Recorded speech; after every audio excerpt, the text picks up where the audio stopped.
The collapse before revelation. Why your old life no longer fits. One does not become enlightened by imagining figures of light, but by making the darkness conscious. A quote from Carl Jung. What if nothing is wrong with you?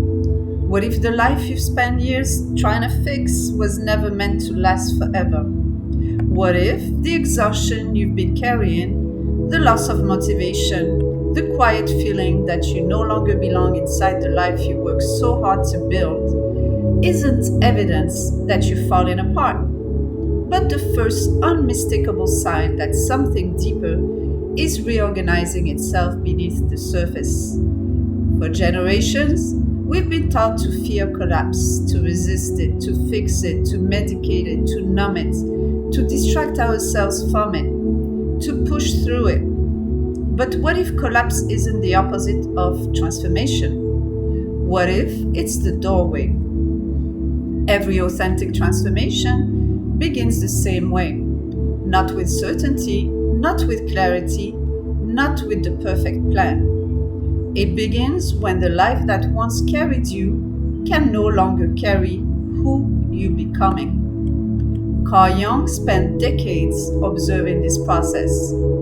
Developmental psychology has long recognized that profound life transitions often involve periods of identity reorganization, where our existing sense of self no longer matches our life experience. Neuroscience adds another layer. Research suggests the brain is continually updating its of who we are. When those models no longer fit our reality, confusion is not always dysfunction. Sometimes it is the beginning. It is the beginning of adaptation. Contemplative traditions have described this same movement for centuries. Different languages, a remarkably similar landscape. Yet, most people mistake it for burnout, a midlife crisis, failure, or the unsettling feeling that they've somehow lost themselves. Perhaps they haven't. Perhaps they've reached the threshold where an old identity can no longer contain an emergent consciousness. And that changes everything. Today, we're not here to fix you. We're here to understand what may already be unfolding, because sometimes the greatest relief isn't finding another answer. Sometimes it's finally hearing the question your soul has been asking all along. Welcome to the revelation and the return. This is not a series about becoming someone else. It's about remembering what has always existed beneath the conditioning, the expectations, the identities, and the noise. Because revelation doesn't happen when truth suddenly appears.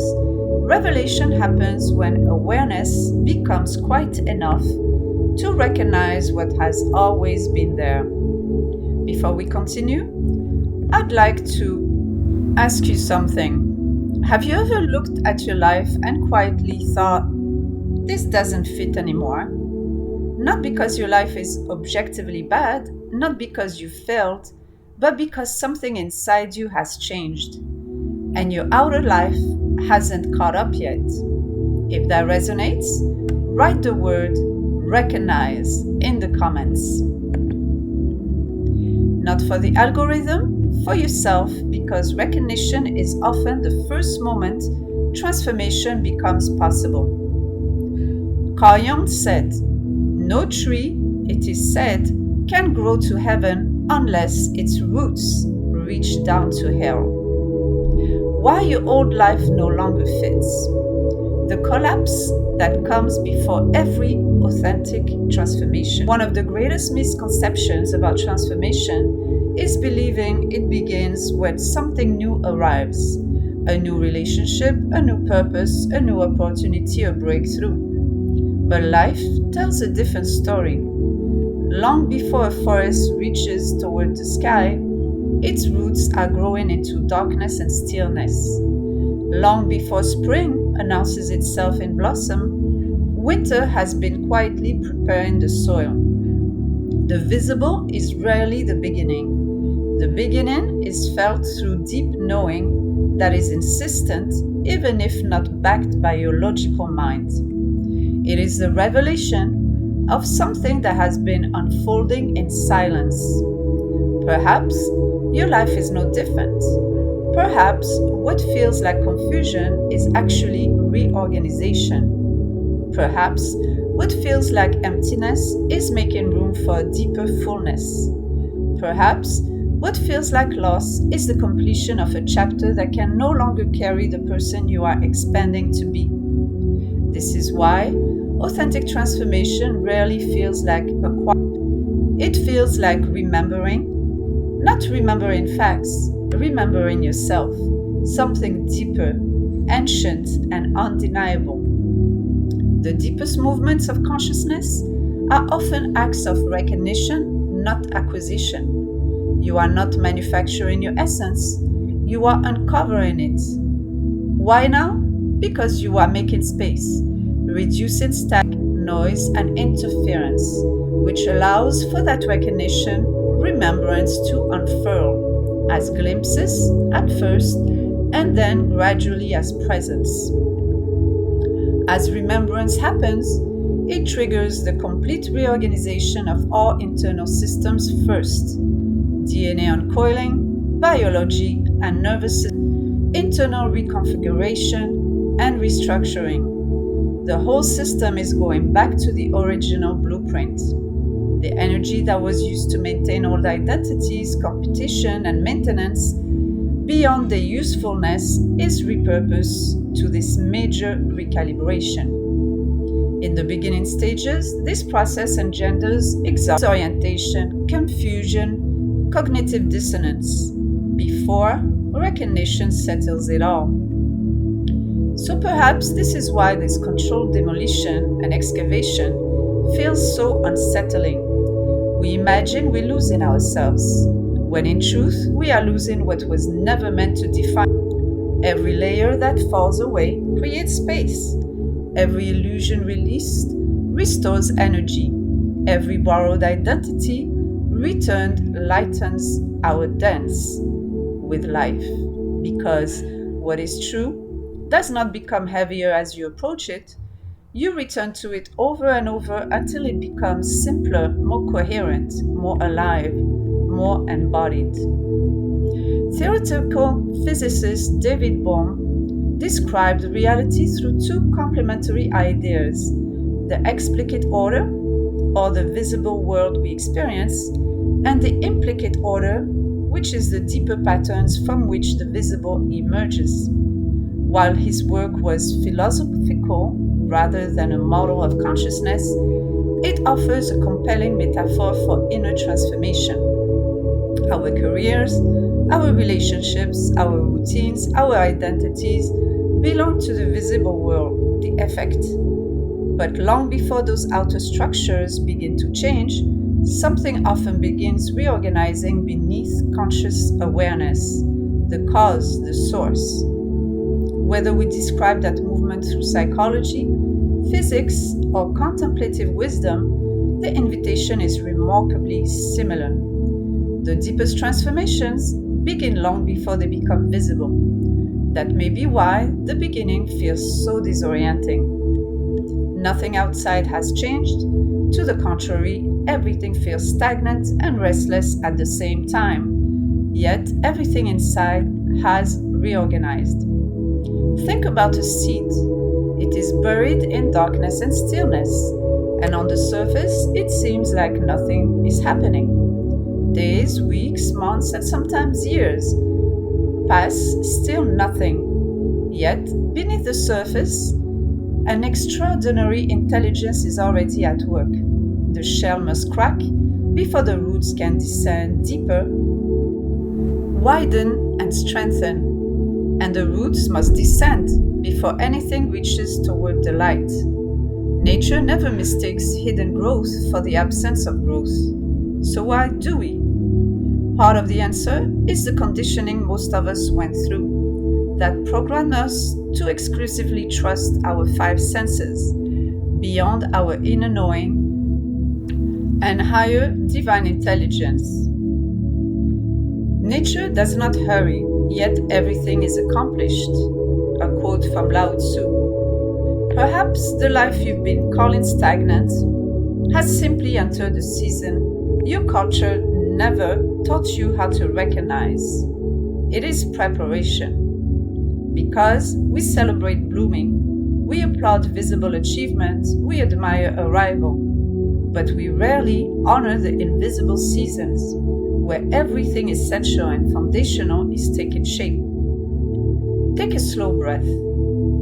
Don't answer immediately, simply notice what no longer fits. Not what frightens you, not what you think should change, what already feels complete. What have you quietly outgrown? Even if you haven't yet found the courage to release it, even if you are still trying to revive it or keep it going past its expiration date.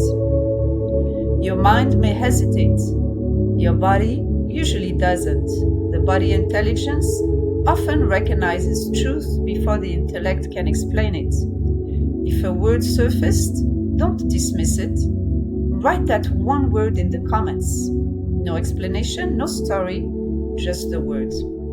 Sometimes, the first act of transformation is giving honest language to what your soul has known for a long time.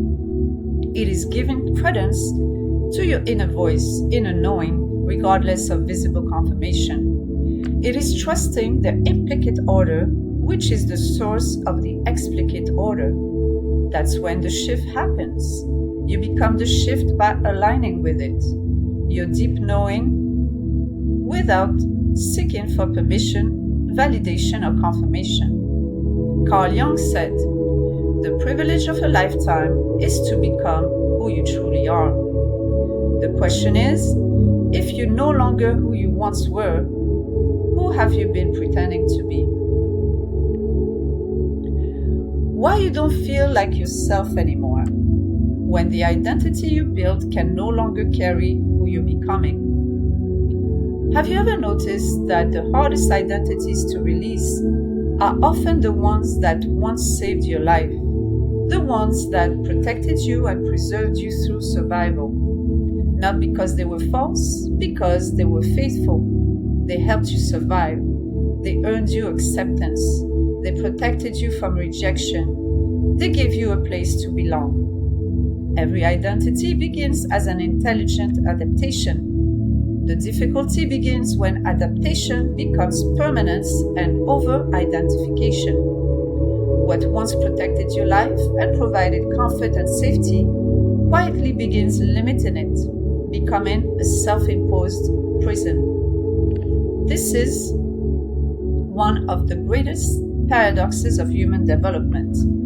The very qualities that helped us navigate one season can become the invisible walls of the next. You've probably heard the advice, just be yourself. Simple words, almost impossible to follow. Because which self are we supposed to be if several identities or archetypes compete for attention and control? The child who learned love had to be earned, the achiever who discovered accomplishment and accumulation felt safer than vulnerability, the caretaker who became indispensable because being needed felt like belonging, the peacekeeper who learned that silence and pleasing mentality prevented conflict, the ruler whose competence and control became more visible than their humanity, or perhaps the spiritual seeker who unknowingly turned awakening into another never-ending performance. So which self?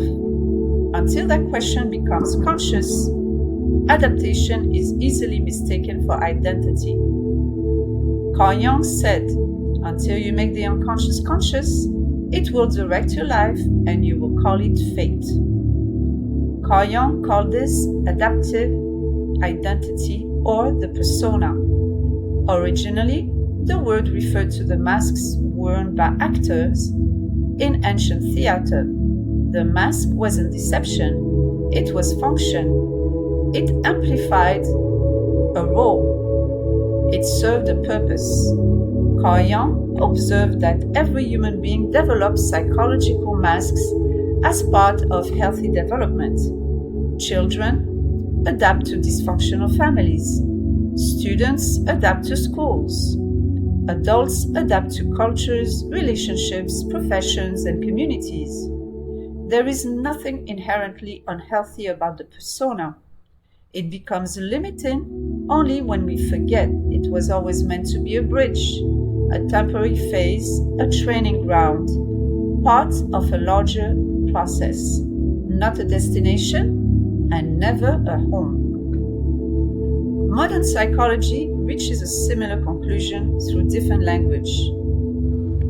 Our brains continuously construct working models of who we are. These self-models help us predict, respond, and navigate an incredibly complex world.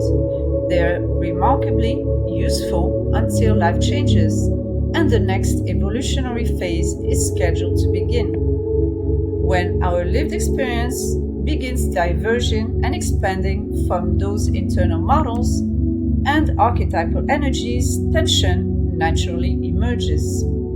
Psychologists often describe this as an identity transition or a period of self-reorganization. The discomfort isn't necessarily evidence that something has gone wrong. It may be the evidence that your previous inner configuration, way of organizing yourself, no longer reflects your present reality. That tension is information, feedback, not condemnation. This is where I'd like to offer another perspective through the still fire lens. Perhaps your exhaustion isn't coming from being yourself. Perhaps it's coming from maintaining a version of yourself that your nervous system no longer has the energy to perform, because it is no longer matching your heart's desires and your soul mandate for expansion. There's a profound difference. One asks you to return to comfort and safety of the known and push through and force. The other invites you to become honest about where you have arrived in your own expansion, in your process, leading you to individuation or authentic expression as a whole. Integrated human being aligned with who you truly are, beyond the masks that don't fit anymore and outgrown borrowed identities. Now take a moment not to judge yourself, simply to observe and ask, which role or responsibility feels heavy now? The one who always has to be strong, the one who keeps everyone happy, the one who is the emotional container for all, the one who never disappoints, the one who must always achieve, fix, and be strong, or perhaps the one who still waiting for permission to become fully alive. Don't answer immediately. Notice what happens in your body. Did one role arrive before you finished reading the list? Did your chest tighten? Did you exhale? Did your eyes become moist? The body often recognizes coherence before language catches up. Rumi said, "The wound is the place where the light enters you." There is something deeply hopeful about this moment. You are not discovering that you've been living a lie. You're discovering that you've outgrown a truth that once served you and now has become delusional, unsustainable. There is no shame in that. No tree apologizes for shedding its leaves. No snake mourns the skin it can no longer inhabit. Nature does not confuse completion with failure. So why do we? This is where I'd like to offer a different way of seeing identity. What if your life has never been asking you to construct a more perfect or impressive version of yourself? What if it has been patiently inviting you to remove everything that interrupts the natural rhythm of who you already are? Think of a sculpture. The masterpiece is not assembled, it is revealed. The marble is not trying to become David. David is waiting beneath the marble. The work is subtraction, not addition, not accumulation. Perhaps consciousness unfolds the same way. There comes a moment when life quietly stops financing the identities that no longer belong to you, not as a punishment, as mercy, as a signal that the next evolutionary phase has arrived. The enthusiasm fades, the motivation disappears, the performance becomes expensive, not because life has abandoned you, because it refuses to keep investing energy in what can no longer carry your emergence. That is not failure, that is wisdom. Before we continue, I'd like to invite you to become the witness, not to fix anything, simply to notice. Which identity feels tired, not broken, not wrong, simply complete? If one identity gently came into your awareness, honor it. Write just one word in the comments. Not the story, not the explanation, simply the role. Is it the overachiever, the caretaker, the perfectionist, the rebel, the ruler, the rescuer, the invisible one, the responsible one? Today is not about letting it go. Today is about seeing it clearly. Don't rush your answer. Let it rise. Recognition cannot be forced. It can only be received when you are ready to do so. Because the moment something unconscious becomes conscious, its hold begins to loosen. Even if a sense of grief may arise, release those false identities with gratitude for having brought you here, out of survival mode. And that is where freedom quietly begins.